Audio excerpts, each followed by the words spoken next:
Hi, I'm Brent Stafford, and welcome to another edition of RegWatch on GFN.TV. The fight to secure access and choice to safer nicotine products takes place 24 hours a day, 7 days a week in most countries around the world. But each year, the battle centers on one location and event, the Global Forum on Nicotine, held in Warsaw, Poland, coming up this June 21st to 24th. Joining us today to talk about GFN 23 and what we can expect from this year's event is Jessica Harding, Program Director at the Global Forum on Nicotine. Jess, thanks for coming on the show. Thanks for having me, Brent. Well, in one way or another, every conversation we tackle on RegWatch is really a conversation about nicotine, which of course is what GFN is all about. Why is nicotine so important to discuss? It's because, as you know, the substance and its use remains so poorly understood. The general public, the media, policymakers, even lots of doctors don't understand that nicotine is not the harmful component in smoking. This misunderstanding is one of the major obstacles to global progress on tobacco harm reduction. As you know, and as most of GFN TV's viewers know, nicotine itself does not cause any of the diseases associated with smoking. It does not cause cancer. Nicotine is even on the WHO's list of essential medicines, as long as it's in the form of medically approved nicotine replacement therapy.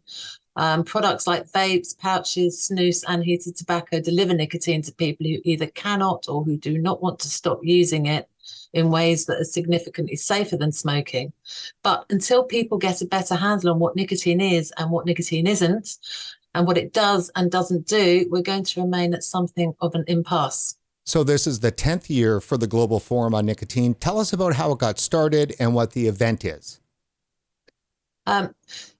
GFN started in 2014 when GFN's founders, who are Jerry Stimson and Paddy Costall, they first became aware of safer nicotine products. At that time, they were very optimistic that the products would hasten an end to smoking. Jerry and Paddy saw that there was a need for an event that brought everyone to the table, i.e. consumers, public health, scientists and industry. There needed to be a platform for discussion and debate about tobacco harm reduction, and there wasn't one. So in 2014, they started GFN, and it continues to be a platform for everyone involved to bring their thoughts to the table. It's gone from strength to strength, now in its 10th year, with every year building on the last year, and we're always innovating to keep it relevant and dynamic. So, for example, this year, for the first time, we're offering 2 sessions in Spanish, which will be translated into English. This will give the opportunity for experts who are not fluent in English to participate in the tobacco harm reduction conversation, as well as reaching Spanish speakers around the world. We're also translating the stream sessions into Russian, which will enable us to reach people across Eastern Europe and Central Asia. So it's becoming truly global. So why is tobacco harm reduction important in and of itself? It's important because it substitutes deadly combustible tobacco with safer nicotine products. It's important because it's helping to solve the smoking problem. In countries where safer nicotine products are accessible, for example, the UK, Japan, Sweden, Korea, smoking rates are dropping fast. So tobacco harm reduction is working because it's what many consumers want, unlike medically approved products such as nicotine replacement therapies, which have very low efficacy rates. GFN is the only conference to focus on tobacco harm reduction. We talk about all the products with the people who use them, with the people who make them, with the people who study them, and with the people who regulate them. We believe that including everyone is the only way to affect positive change. How critical has vaping been to advancing the THR cause? Well, vaping isn't the only safer nicotine product because snus, of course, is much, much older. But I suppose vaping is the most visible one. It became popular very, very quickly, and I think it has attracted the most attention. For tobacco harm reduction, I think it cannot be just about one product. It's about choice. It's about lots of products, and it's about people being able to choose whichever suits them. Like I vape, and I sometimes use nicotine pouches. Lots of us use more than one product, and it's important in tobacco harm reduction that we can. So yes, vaping is probably the one that gets the most notice, but we know now there are 82 million vapers worldwide, and I think it's 120 million users of safer nicotine products. So not all the users of safer nicotine products are vaping. Quite a large proportion aren't. And it's important that we have lots of products because vaping doesn't suit everybody. We know that. Well, speaking of vaping and the other safer nicotine products, the whole category can be very polarizing. What kind of opposition has there been and why? I think there's opposition for different reasons. I think in the early days, it was because the evidence to support the use of safer nicotine products just wasn't there. And so public health preferred to take what they call a precautionary approach. And in some ways that was understandable back then. But now we have such a wealth of evidence that demonstrates that these products are significantly safer than combustibles, i.e. smoking. And smoking is proven to be harmful to health. So I don't think the precautionary principle should apply anymore. People need to be given accurate information to help inform their decision making, and people should be supported to use alternatives that are less harmful to their health. I think also a lot of it is about ideology, and coming from people who think that abstinence is the best thing. The problem is that this doesn't take into account that people like to use nicotine, or even that they might need to use nicotine. I think too, it's a consequence of the public health war on smoking, where it was seen as okay, unbelievably, to stigmatize people who smoke. Thankfully, that's not acceptable anymore. It's not seen as acceptable, but there's still the stigma persists, and sometimes that also applies to people who vape, unfortunately. So, but I think also with anything new, there's opposition. And that's what we're seeing. Teething problems, I hope.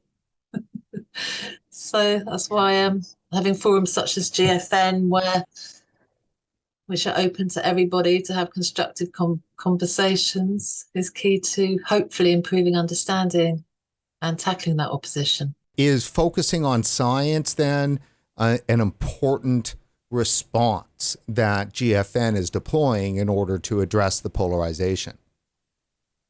Yes, certainly, because science is evidence, and our discussions at GFN are based on evidence. And all we want is for the conversation to be rooted in science. Like, we want to save the polarization for ideology, not for science. So GFN is a place where science and policy can meet, and we're really, really proud of that. Jess, as you know so well, RegWatch was at GFN 22 last year, and it was amazing. Hundreds and hundreds of people from over 50 countries around the world were there. Tell us about the people who attend GFN. Who are they and why do they come?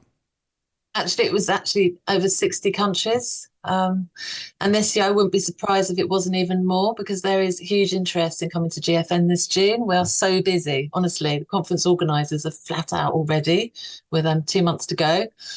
A key part of our constituency is consumers.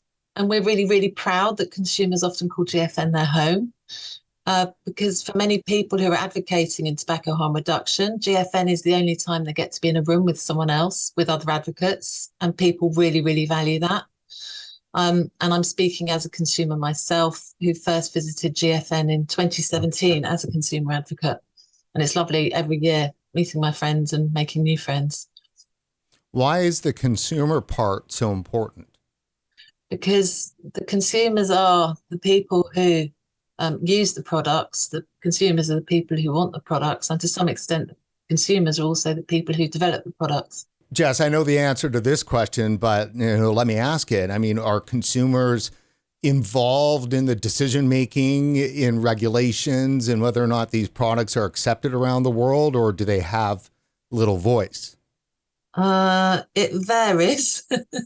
It varies, but yes, often consumers are sidelined and they are not always accorded the central place that they should have. So a lot of conversations in consumer advocacy are about how to amplify our voices and how to get the people who need to listen to us. And GFN is also part about that.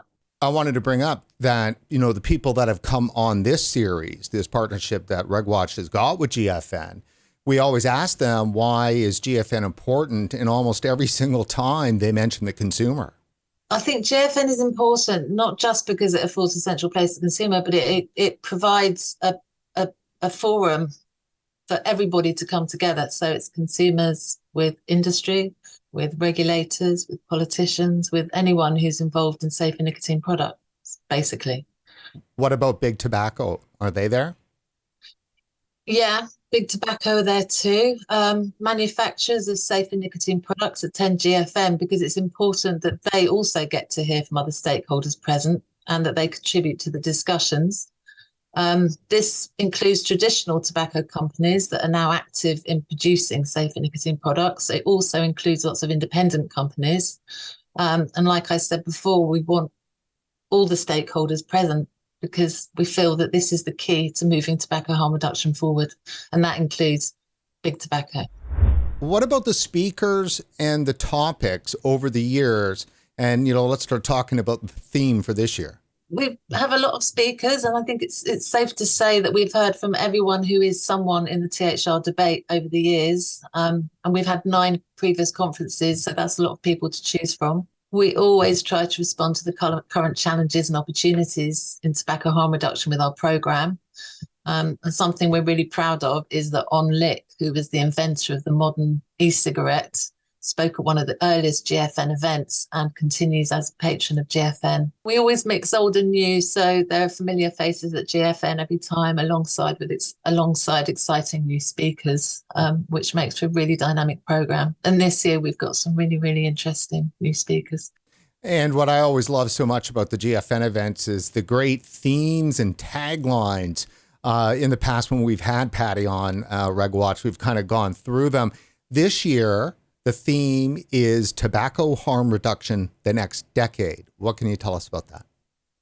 Well, we're going to be reflecting on the last 10 years and using this as a way of projecting forward to the next 10 years and thinking about what can the last 10 years teach us? Where are we now? Where do we need to be? It's a really good opportunity to use our experiences for positive change in the future. And we will be celebrating 10 years of coming together. So it's going to be quite the party. But yeah, it feels like tobacco harm reduction has come of age, really. And we're marking that moment in a way. It feels like it's entering into a different phase. It's maturing. So it's going to be interesting to explore that. Is there still time for people to register for the event? Oh, yes, absolutely. Yes. People can register to come to Warsaw, or they can register online for free. Online registrations, they'll always be open. Obviously, in-person registrations will depend on capacity, and we have sold out before, and there is a lot of interest this year. So book early to avoid disappointment. Well, if you can afford it, I highly recommend going to the event in Warsaw in person. It's a beautiful city, obviously, and what a great time of the year in June. And of course, having the opportunity to, physically shake hands and meet and talk with people is so important. But as you said, there is online. And so GFN does a great job of broadcasting actually from the event. Maybe tell us a bit about that.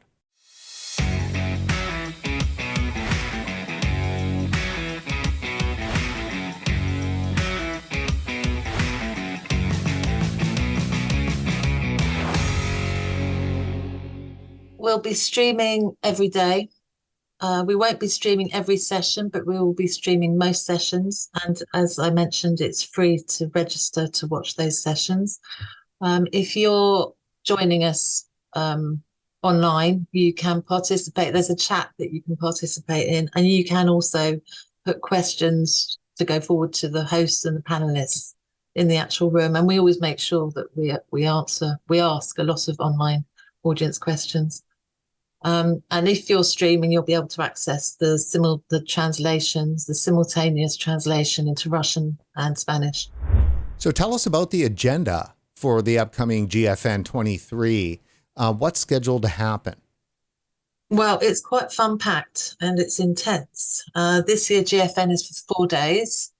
Um, at the beginning, the first 2 days will be mostly workshops, which are based on proposals which were submitted by the audience. We've got quite a nice range. In fact, it's going to be quite difficult to choose which one to go to at any given time.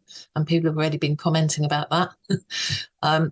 So just to give you an idea of a few of them, we have 3 on regulation. We have 2 conducted in Spanish. We have workshops on reducing environmental impacts, which is quite a hot topic at the moment, on medicinal licensing of vaping products. How do we get a medicinal license? Do we even want one?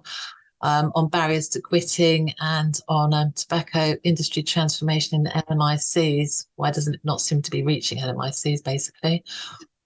And then on Wednesday evening, Clive Bates is going to host a session which is called the Big THR Conversation. That's going to be quite unusual in that it's going to be based on oral history, and the oral history will be supplied by the audience. It's going to be a look back at some of the key moments in tobacco harm reduction.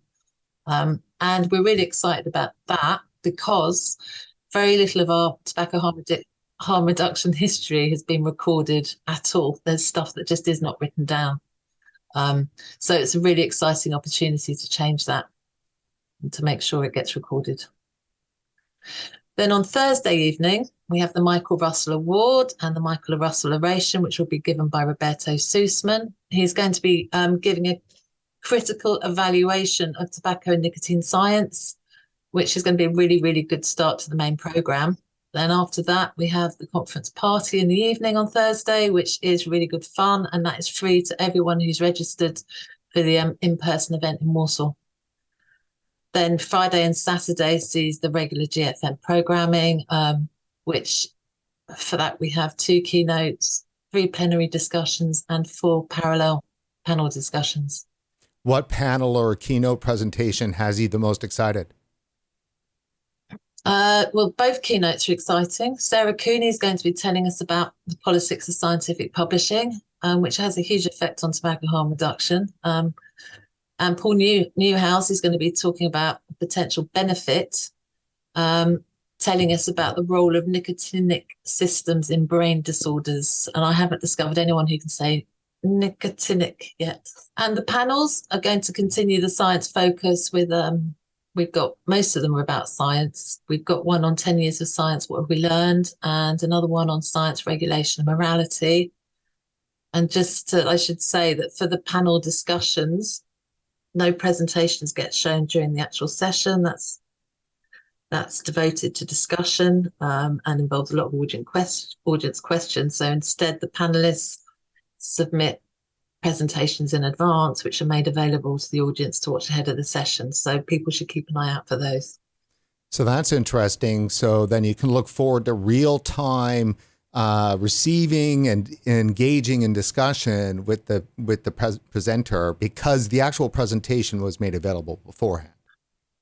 Exactly. I mean, sessions often start with the presenters being asked to recap quickly the main points in their presentations. I think it's really useful, though, that people can watch them in advance and then also watch them again afterwards. It makes for a lot more discussion, and I think it gets away from death by PowerPoint, which I think we've all probably experienced. Right. And why don't you say a quick word about the GFN 5s? The deadline for submission has just passed, but yet people can go watch them at gfn.tv. Yeah, GFN 5s, they're really exciting, and they're our solution to posters. Well, they're our modern version of posters. They're basically short videos of up to 5 minutes on the topic of tobacco harm reduction, and anyone can submit a GFN 5. All they need to do is register for the conference, which is free if you register just to watch it online. If accepted, your GFN 5 is put on the website and on past conference websites. I think we've got, when did we start doing it? We've got 3 years worth now, which is really exciting, which you can look up. And we always get a lovely diverse array. They're very interesting. And now is a good time to remind viewers that there is still time to register for the annual Global Forum on Nicotine conference on safer nicotine products and tobacco harm reduction. GFN is coming up this June from June 21st to the 24th. Go to gfn.events to learn more and to sign up. Jess, final question for you. What has you the most excited about GFN 23? Everything about it, really.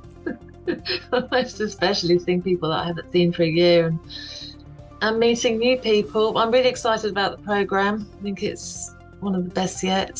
So it's going to be wonderful to see how that works.